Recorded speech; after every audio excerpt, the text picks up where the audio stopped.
Praise the lord. Good morning.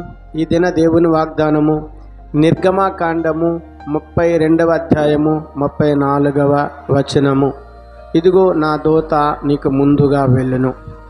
అవును, దేవునికి ప్రియ సహోదరి సహోదరుడు, ఆ దినము దేవుడు మోషేతో మాట్లాడుతున్నాడు. నీవు వెళ్ళుము, నా దూతను నీకు ముందుగా పంపించేదను, నీకు విజయం దయచేయదునని ఈ దినము నీతో మాట్లాడుతున్నారు. ప్రియ సహోదరి సహోదరుడా, నీవు గృహంలోనికి వెలుపటికి వెళ్ళినప్పుడు, అనేకమైన ప్రయాణాలు చేస్తున్నప్పుడు, నీవు దేవునిని ప్రార్థనాపూర్వకంగా ప్రార్థించి మరి నీ యొక్క ఉద్యోగంకు వెళ్ళినప్పుడు,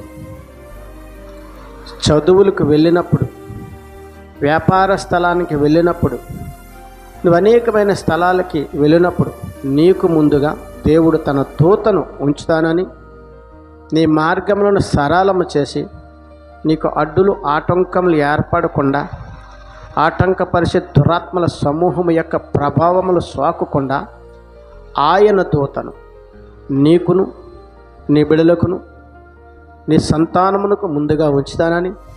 ఈ దినము నీ ఉద్యోగం మీద వెళ్తున్నావా? ఈ దినము వ్యాపారానికి వెళుతున్నావా?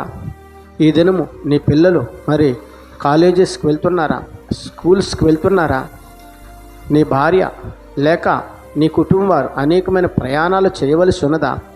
అయితే దేవుడి దినాన పరిశుద్ధాత్మ దేవునిగా మాట్లాడుతున్నారు. నా దూతను ముందుగా ఉంచేదను, మీరు భయపడకుడి, మీ ప్రయాణాలు మీ వ్యయ ప్రయాసాలు సఫలము చేసేదను, మిమ్మల్ని దీవించి ఆశీర్వదిస్తాను. యాలయనగా మరి గృహంలోంచి వెలుపటికి వెళ్ళినప్పుడు ప్రార్థనా పూర్వకంగా వెళ్ళమని దేవుడి దినాన నీతో వాగ్దానం ద్వారా స్పష్టంగా మాట్లాడుతున్నారు. ఆమెన్. Praise the lord. ప్రార్థన చేద్దాం.